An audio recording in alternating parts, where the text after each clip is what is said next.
जय हिंद। आप सभी लोगों का स्वागत है आपके अपने परिवार सागर क्लासेस के अंदर।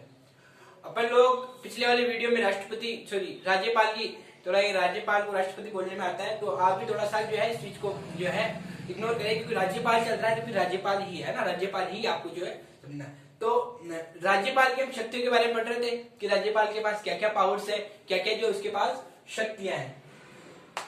आप लोगों को बस एक चीज ध्यान रखना, समझ में आनी चाहिए। क्वालिटी कैसी है वीडियो की, अगर मुझसे कहीं गलती हो रही है तो आप लोग उसको पकड़ के ना बैठे, है ना। अगर आपको अच्छे से समझ में आ रहा है, सबसे इंपॉर्टेंट बात है ये आपको समझ में आ रहा है, क्योंकि आपने वो कहानी तो सुनी होगी, अगर गिलास आधा भरा हुआ है तो आपको हमेशा उसे आधा भरा हुआ ही मानना है। सकारात्मक विचार आप लोगों को रखना है। अगर आप आधा खाली मानोगे तो समझ लो कि आपका जो आधा भरा हुआ गिलास था, आप इस पानी को भी नहीं पी पाओगे। इसलिए जहां से भी, जिस प्रकार से भी, जिस किताब से भी, जिस गुरु से भी, जिस व्यक्ति से भी, भले कितना घटिया क्यों ना हो, कैसा ही क्यों ना हो, अगर कुछ ज्ञान की बात, अगर कुछ चीज समझ में आ रही है तो उसको हमें समझ लेना चाहिए। ठीक है, तो अपन लोग शुरू कर रहे हैं। इससे पहले अपन राष्ट्रपति की शक्तियां देख ली थी, सॉरी राज्यपाल की शक्तियां देख ली थी। तो अब राज्यपाल की शक्तियों में अपन आगे देखते हैं। देखिए, राज्यपाल के पास जो शक्ति होती है उसी में शक्ति होती है राज्य के सभी मुख्य पदों पर, यानी राज्य के जितने भी मुख्य पद होते हैं। मुख्य पद का मतलब कैसे, जो राज्य निर्वाचन आयोग हो गया, राज्य वित्त आयोग हो गया, राज्य लोक सेवा आयोग हो गया, ये जितने भी मुख्य जो पद होते हैं, इनके जो अध्यक्ष होते हैं वो कौन नियुक्त करता है? राज्यपाल नियुक्त करता है इन सभी के, है ना। इसलिए तो कहते हैं कि राज्यपाल जो है उस राज्य का नहीं होना चाहिए, नहीं तो पैसा आप सबने भर दे, है ना।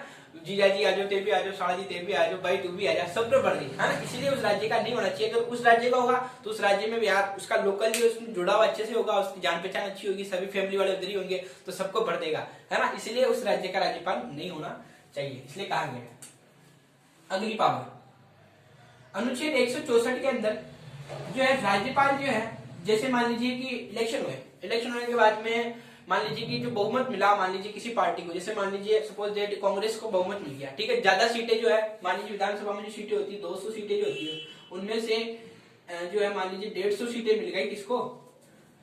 कांग्रेस को 150 सीटें मिल गई। अब जिसके पास बहुमत है, उस बहुमत दल में से ही एक नेता को जो नियुक्त करेगा, कौन करेगा? राज्यपाल नियुक्त करेगा, ठीक है, 164 के तहत।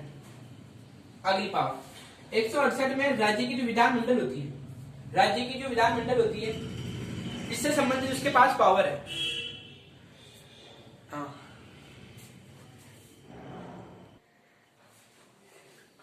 तो राज्यपाल एक प्रकार से 168 में से राज्यपाल जो है ये विधानमंडल का एक अंग है। अंग का मतलब एक प्रकार से हिस्सा है। ऐसे तो विधानमंडल में दो चीजें होती है, एक तो विधानसभा होती है और एक विधान परिषद होती है, लेकिन इसी का एक और अंग है राज्यपाल। वो क्यों है अपन आगे समझेंगे, क्यों इसको विधानमंडल का अंग माना गया, है ना। तो आगे इसमें इस बात को अपन आगे समझेंगे। फिलहाल आपको समझना है कि राज्यपाल विधानमंडल का अंग है। चलिए, हाँ, 174 में, आर्टिकल नंबर 174 में राज्यपाल के पास एक शक्ति होती है कि वो जो विधानमंडल है, विधानमंडल का जो है आउट, यानी आउट का मतलब होता है विधानमंडल, यानी विधानमंडल को बुलाना, यानी बैठक करवा सकता है, जो है सभा जो है शुरू करवा सकता है, और सत्रवान, यानी उसे जो है वापस जो है उसका वापस समापन भी कर सकता है, उसे बुला भी सकता है, ठीक है। 174 के कय के अनुसार ही जो राज्यपाल है वो मुख्यमंत्री की सिफारिश पर विधानमंडल को भंग कर सकता है। इसका अर्थ क्या है, जैसे विधानसभा चल रही है ना, विधानमंडल का अंग है विधानसभा। अब मुख्यमंत्री को लगे कि आप बकमन आ रहे हो, कोई केस चल रहा है, जैसे मान लो कोई कानून है, लग नहीं रहा है कि इस पे वाद विवाद बहुत ज्यादा हो रहा है, या फिर ये अपने बस की बात नहीं है, निकलता जा रहा है। जैसे मान लो फिलहाल के अभी के एग्जाम्पल को ले लेते हैं अपन कि रीट का मामला है, तो इसमें रीट के संबंधित जो है वहां पर जो है नियम और कानून बन रहे हैं, रीट के संबंधित चर्चाएं हो रही है, तो मुख्यमंत्री अगर परेशान हो जाएगा, बकमन आ रहे गार्डो परेशान हो गए, तो वो क्या करेगा, मुख्यमंत्री जो है सिफारिश करेगा किसको? राज्यपाल को, फिर बंद कर मीटिंग आगे, तो ये भंग कर दे, यानी बंद कर दे, भंग का मतलब बंद कर दे, इसको आगे से आगे खिसका दो, ठीक है। तो 1974 के 174 के कय के तहत मुख्यमंत्री की सिफारिश पर राज्यपाल जो है विधानमंडल को क्या कर सकता है? भंग कर सकता है। भंग का मतलब भाई रंग में भंग, मीटिंग चार डम जो या अब न कर लो आगे भागो, है ना। तो ये वाला सीन होता है 174 के कय के तहत। अब राष्ट्रपति के लिए, जो राष्ट्रपति है ना, राज्यपाल, जैसे कोई भी नियम और कानून होना, तो राज्यपाल के साइन के बिना वो कानून नहीं होता, ये अपना आगे समझेंगे। अगर कोई भी कानून बनता है, उस कानून वो जब भी जो है लागू होगा वो कानून, जब राष्ट्रपति। धन्यवाद प्रभु, वीडियो बन रहे हो बहुत बढ़िया, ध्यान है, तुम तो पता हो वीडियो बन रहे। चलिए आगे बढ़ते हैं। समस्याएं तो आती रहती है, समस्याओं का आना पार्ट ऑफ लाइफ है और इससे इनको संभालना और इससे लड़कर आगे निकल जाना आर्ट ऑफ लाइफ है। समस्या तो आती है, आती रहती, कोई दिक्कत नहीं, अपने को चलता रहना है ना। समस्या बार बार आएगी, बार बार समस्या आएगी, बार बार गिराएगी, लेकिन बार बार उठ के हमको खड़ा होकर चलना है, ठीक है। तो अपन लोग समझते थे कि राष्ट्रपति जो है, राज्यपाल जो है वो राष्ट्रपति की राय के लिए किसी भी कानून को रख सकता है, किसी भी जो है उसके ऊपर फैसला लेने के लिए उसको रोक सकता है, किसी भी कानून को लागू नहीं होने दे सकता है, ठीक है। आगे 371 के तहत नागालैंड, मणिपुर, आंध्र प्रदेश और सिक्किम, यहाँ के जो राज्यपाल होते हैं 371 के तहत नागालैंड, मणिपुर, आंध्र प्रदेश और सिक्किम, है ना। नागालैंड, मणिपुर, आंध्र प्रदेश और सिक्किम, यहाँ के जो राज्यपाल है ना, वो 371 के तहत राज्यपाल के पास विशेष पावर होती है, यहाँ के राज्य के राज्यपाल के पास, नागालैंड, मणिपुर, आंध्र प्रदेश और सिक्किम के, ठीक है। आगे बढ़ते हैं। अनुच्छेद 200 के तहत यदि राज्य के अंदर कोई भी कानून बनता है, मान लीजिए राज्य के अंदर कोई कानून बना, कोई जो किसी प्रकार से किसी भी जैसे कोई भी कानून बनने वाला है, किसानों के संबंध बनने वाला है या फिर शिक्षा से संबंधित कोई किसी प्रकार का कानून बनने वाला है, तो वो कानून जब तक लागू नहीं होगा, जब तक राज्यपाल हस्ताक्षर नहीं करेंगे या राज्यपाल साइन नहीं करेगा, राज्यपाल जब अंतिम श्रेणी में राज्यपाल क्या साइन कर देगा तो समझ लीजिए वो कानून क्या हो गया, बन गया है, अन्यथा वो कानून नहीं बनेगा, कानून वहीं पे रहेगा, ठीक है। तो आगे बढ़ते हैं अपन। लेकिन एक प्रकार से भी ये ध्यान रखना है, इसके पास कुछ ज्यादा पावर नहीं है, माना कि इसके साइन होते हैं, लेकिन वो एक प्रकार से ये कठपुतली है, इसको साइन करने पड़ते हैं मजबूरी, नहीं करेगा तो प्रसाद पर्यंत जो अपन ने पहले समझा था कि इसको कभी भी हटा सकते हैं प्रसाद देकर, है ना, कभी भी इसको हटाया जा सकता है, कभी भी इसको लाया जा सकता है। तो एक प्रकार से इसके विशेष पावर नहीं होती राज्यपाल के पास, है ना, लेकिन इसके हस्ताक्षर होंगे तभी कानून लागू होगा, इसको हस्ताक्षर मजबूरी में करने ही पड़ते हैं, इसकी नहीं चलती है, ठीक है। ज्यादा से ज्यादा ये क्या करेगा, केंद्र में सूचना पहुंचाएगा, बैठ जैसे मान लो केंद्र में बीजेपी है, उस राज्य में कांग्रेस है, तो ये सूचना पहुंचाएगा, कांग्रेस थोड़ा ध्यान कर रहा है, ये वाला कानून लागू कर रहा है, बस इतना सा कर सकता है, उस कानून को रोकने की शक्ति इसके पास नहीं है, ठीक है। अब देखिए मुख्यमंत्री की नियुक्ति, मुख्यमंत्री की नियुक्ति का मतलब आप सोचोगे यार मुख्यमंत्री को इलेक्शन हो गयो, बड़ा बहुमत मिल गयो, मुख्यमंत्री भी बढ़ गयो, फिर मुख्यमंत्री की नियुक्ति का संबंध में कई पावर है। तो देखिए नियुक्ति का मतलब क्या होता है, मतलब देखिए मान लीजिए कि वहां पर बहुमत नहीं मिला, मान लीजिए अस्पष्ट है, एक प्रकार से धुंधला है, तो पता है कौन कांग्रेस की जो सीट था बीजेपी में आई, बीजेपी आड़ा में लेटी जा रहा है ना, तो एक डगमगा सो रहे बाल बहुमत खुनको रही, मान लो कि लगा पहले तो बीजेपी में बहुमत आ गया, फिर अटी का करोड़ों रुपए खिला दिया, तो अटी एमएलए टी कूद रटी आ गया कांग्रेस में, तो एक प्रकार बहुमत अस्पष्ट रूप में स्पष्ट न हो। तो जब बहुमत अस्पष्ट मतलब जो है बहुमत अस्पष्ट होता है, तो उस समय मुख्यमंत्री की नियुक्ति के अंदर एक पावर होता है किसके पास, राज्यपाल के पास, कि वो एक बड़े विवेक अधिकार से उनको जो है नियुक्त कर सकता है। चलिए, या फिर मान लो कि जैसे मुख्यमंत्री बन भी गया, ठीक है, बहुमत के कारण मुख्यमंत्री बन भी गया, और मान लो उसके कारणवश मृत्यु होगी, है ना, मुख्यमंत्री जातुरी हो, अब मुख्यमंत्री जातुरी तो जो सीट खाली हुई ऊपर खुंड बिठाना हो, वो सारा का सारा इसके पास एक पावर होती है राज्यपाल के पास, एक अपने खुद के मतलब जो विवेक से अपने हिसाब से जो है ये बिठा सकता है इन दो कारणों, एक तो अस्पष्ट बहुमत में, और एक अगर मृत्यु हो गई मान लीजिए उसके अंदर, ठीक है। और विधानसभा भंग, ये तो हमने पहले समझ लिया था कि राज्यपाल जो है विधानसभा भंग कर सकता है मुख्यमंत्री की सिफारिश पर। काफी इंटरेस्टिंग है, ये सब उलझे हुए अपने आप में एक प्रकार से इंटरकनेक्टेड है, राष्ट्रपति, राज्यपाल, ये सब अपन जब पूरी पॉलिटिक्स को एक बार पढ़ लिया ना, तो दूसरी बार, तीसरी बार, चौथी बार आप खुद को ऐसा लगेगा पॉलिटिक्स बहुत सिंपल जो है, बहुत ही इजी सब्जेक्ट है, 2-3 बार इसको पढ़ना पड़ेगा, सारा एक बार जितने भी अपनी पॉलिटिक्स पढ़ ली तो बहुत ही जो अच्छा आपको समझ में आएगा कि देश की राजव्यवस्था कैसे चल रही है। तो हमें इसको इसलिए ही नहीं पढ़ना चाहिए कि कंपटीशन में इसमें से क्वेश्चन आएंगे, इसलिए भी पढ़ना चाहिए क्योंकि हमें पता तो रहे कि वास्तविकता में चल क्या रहा है ना, क्योंकि अपना देश चल कैसे रहा है, क्या सीन हो रहा है ना। तो यहाँ तक आप सभी लोगों को समझ में आ गया, आगे जो है यहाँ तक आप लोग शॉर्ट में उतार लीजिए, आगे का और अपन जो समझते हैं।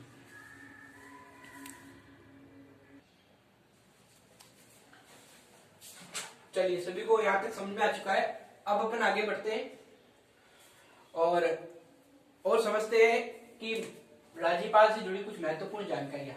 कि राज्यपाल से कुछ जुड़े हुए कुछ फैक्ट्स हैं जिनको आपको जानना जरूरी है, उनसे भी कई बार क्वेश्चन पूछ लिए जाते हैं। और फिर लास्ट में अपन लोग जो है कुछ क्वेश्चन करेंगे राज्यपाल से रिलेटेड, और एक वीडियो राज्यपाल और राष्ट्रपति दोनों के कंपेयर में बना दूंगा मैं, जिससे आपके जितने भी डाउट्स है वो सारे के सारे वहां से क्लियर हो जाएंगे। किसी भी चीज को एक बार पढ़ने में कुछ समझ में आता है, दूसरी बार पढ़ने में थोड़ा और समझ में आता है, तीसरी बार पढ़ने में और समझ में आता है। तो बार बार पढ़ने से एक तो चीजें जो समझ में आती है, और सबसे बड़ी बात लोग क्या करते हैं, मेरे तो याद ही नहीं हो यार। याद करने से पहले सबसे इंपॉर्टेंट चीज तो चीज को पढ़ो तो सही भाई, याद बाद में हो जाएगा, दिमाग अपने आप पकड़ लेगा उस चीज को, लेकिन सबसे इंपॉर्टेंट बात ये है कि आप लोग उसे पढ़ो तो सही। सबसे पहले पढ़ोगे, दूसरी बार पढ़ोगे, तीसरी बार पढ़ोगे, चौथी बार पढ़ोगे, पांचवी बार पढ़ोगे, छठी बार पढ़ोगे, अरे दिमाग खुद परेशान हो जाएगा कि इस बात को यही रख ले भाई, नहीं रखा तो बंदा वापस पढ़ेगा। तो है ना, किसी चीज को याद करने से पहले उस चीज को पढ़ना समझना, बार बार पढ़ोगे, याद करने को भूल जाओ। हम क्या करते हैं, किसी भी चीज को लाइन को लगते हैं राष्ट्रपति ने ये गलत चीज है ना। एक आ गया मैंने काट, कदे टूटी आवाज आ जावे, कदे लाइट पड़ जावे, कदे खी हो जा, है ना है ना। तो मैं चूंकि हमारी माता में पड़ जाओ जो हमारे कंटार में ले जा भगवान पर, कोई टेंशन ही फ्री है ना। तो यार क्या करें, समस्या इतनी है समस्या, लेकिन लड़ना पड़ता है ना। समस्याओं से डर कर भागेंगे तो आगे बढ़ेंगे कैसे, है ना। रुक जाएंगे वहीं के वहीं, समस्या तो चाहती है कि साला रुक जाए यहीं पे, लेकिन हमें रुकना नहीं, आगे बढ़ते रहना है। समस्या तो आती है, समस्याओं की इतनी औकात नहीं कि हमारे जुनून को रोक दे। हमारे जुनून में वो ताकत है कि मंजिल को पाकर उसे कदमों में लेगा। तो यहीं तक अपन जो है, यहाँ तक अपन लोग समझ चुके थे राज्यपाल से जुड़े हुए महत्वपूर्ण इन चीजों को अपन समझ रहे हैं। देखिए जम्मू कश्मीर का जो राज्यपाल था, उससे पहले सदर ए रियासत कहते थे। क्या कहते थे, सदर ए रियासत।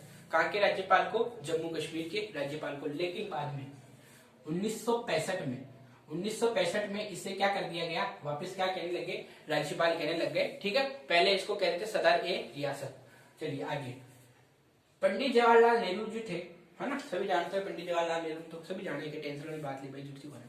तो पंडित जवाहरलाल नेहरू ने क्या कहा कि राज्यपाल गाड़ी का 5वां टायर है। राज्यपाल जो है गाड़ी का 5वां टायर है। अब आप समझो 5वां टायर, अब उस 5वें टायर का क्या मतलब, कुछ मतलब नहीं है ना। 4 टायर पे गाड़ी चल रही है लेकिन 5वां टायर है। ठीक है, कभी कभी एक टायर खराब हो गया तो है ना, उसके हिसाब से थोड़ी गाड़ी को बैलेंस हो जाए, है ना। तो आप समझ सकते हो कि नेहरू जी ने जो है राज्यपाल के प्रति क्या रखा था। अगला है सरोजिनी नायडू। सरोजिनी नायडू ने कहा कि राज्यपाल सोने की पिंजरे में बंद चिड़िया है, यानी राज्यपाल जो है सोने का मतलब एक प्रकार से उसके पास सब कुछ तो है, उसको वेतन भी मिल रहा है, उसके पास कुछ पावर्स भी है, लेकिन एक प्रकार से बंद चिड़िया है। इसका अर्थ क्या है कि वो एक प्रकार से स्वतंत्र नहीं है, वो अपनी इच्छा जिसे नहीं कर सकता। मान लो कोई कानून बना, उसको समझ में नहीं आया, उसको रोक नहीं सकता किसी भी हालत में, उसके पास इतनी पावर नहीं है। अगर उसने रोका तो क्योंकि वो मनोनीत किया हुआ था, मन से बनाया हुआ था, तो भैया हटा भी सकता है उसको ना, उसको हटाया भी जा सकता है। इसलिए उसको डर रहता है कि अगर मैंने ज्यादा होशियारी करी, ज्यादा फड़फड़ करी हो तो मैंने हटा दिया, है ना। तो अगला है पट्टाभी सीतारामैया। इन्होंने क्या कहा कि राज्यपाल जो है मेहमानों की इज्जत करने के लिए, चाय वाय बनाने के लिए, चाय पानी पिलाने के लिए। ठीक है, तो ये कुछ बातें थी जिसमें नेहरू जी ने क्या कहा, सरोजिनी नायडू ने क्या कहा और पट्टाभी सीतारामैया ने क्या कहा। अब इसकी वेतन को अपन समझते हैं, है ना, इसका वेतन कैसे रिलेटेड है, इस बात को अपन समझते हैं। देखिए राज्यपाल का जो वेतन था वो पहले 1.5 लाख था। कितना था, 1.5 लाख। बाद में इस वेतन को परिवर्तन कर दिया 2018 के अंदर संसद ने क्या किया, इस राज्यपाल इसका जो वेतन था, इस वेतन मतलब सैलरी, वो पहले थी कितनी, 1.5 लाख, लेकिन 2018 में इस सैलरी को बढ़ाकर कर दिया 3-3.5 लाख। ठीक है, ये चीज समझ में आई। जो राज्यपाल का वेतन है वो आप लोगों को समझ में आ चुका होगा। चलिए अब एक चीज हमारे दिमाग में डाउट आना चाहिए कि यार अपन ने पढ़ा था कि 7वां जो संविधान संशोधन हुआ था, 7वां संविधान संशोधन 1956 के अंदर। ठीक है, 1956 के अंदर जो 7वां संविधान संशोधन हुआ था उसमें कहा गया था कि 2 राज्यों के, मान लीजिए 2 राज्य है, उन 2 राज्यों का एक ही राज्यपाल हो सकता है, यानी 2 राज्य के एक ही राज्यपाल हो सकता है। अब यहाँ पर प्रश्न उठता है कि उसकी सैलरी कैसे मेंटेन होगी, क्या उसको 7 लाख रुपए दिए जाएंगे। अगर ऐसा हुआ तो उसकी सैलरी तो राष्ट्रपति में ज्यादा होगी, राष्ट्रपति की तो बड़े 5 लाख ही है ना, उनकी 7.5 लाख होगी, सॉरी 7 लाख होगी, है ना। तो ऐसा नहीं है, उसकी सैलरी रहेगी 3.5 लाख ही। लेकिन ये जो सैलरी है ये दोनों राज्य मेंटेन करेंगे। ठीक है, दोनों राज्य की उनकी स्थिति के अकॉर्डिंग जो है अनुपात एक प्रकार से अनुपात में बढ़ जाएगी। मान लीजिए कि कोई एक राज्य 1 लाख दे रहा है तो दूसरा राज्य चाहिए उसको 2.5 लाख रुपए, तो ये वापस कितनी हो गई 3.5 लाख रुपए। तो ये इसके जो वेतन से रिलेटेड आपको जो डाउट थे क्लियर हो जाना चाहिए, है ना। इसकी सैलरी कितनी है, सैलरी पहले 1.5 लाख थी, लेकिन 2018 में करके कितनी कर दी 3.5 लाख, है ना। और साथ ही संविधान संशोधन में 2 राज्यों का एक राज्यपाल हो सकता है, दोनों राज्य से अनुपात के रूप में जो है उसके पास सैलरी जाएगी। तो आज की इस वीडियो में बस इतना ही समझने वाले हैं, और आने वाली वीडियो में, अगली वीडियो में मैं राज्यपाल और राष्ट्रपति दोनों का कंपैरिजन आप लोगों के सामने रहूंगा, वो भी हाई लेवल वाला, बिल्कुल आईएएस का कंटेंट आप लोगों के सामने लेके आने वाला हूं मैं। बिल्कुल ही जो है राष्ट्रपति और राज्यपाल दोनों का आपका जो डाउट्स जो है एकदम क्लियर हो जाएगा। लेकिन हाँ, यहाँ पर हमने एक चीज नहीं समझी, वो ये है कि ये जो है, चलो इसको भी अपन बाद में समझेंगे, कानून जी इसके राष्ट्रपति और राज्यपाल के कंपैरिजन में अपन लोग ले लेंगे। फिलहाल तो आज की क्लास में बस इतना ही, इसी के साथ जय हिंद जय भारत, मिलते हैं अगली क्लास में।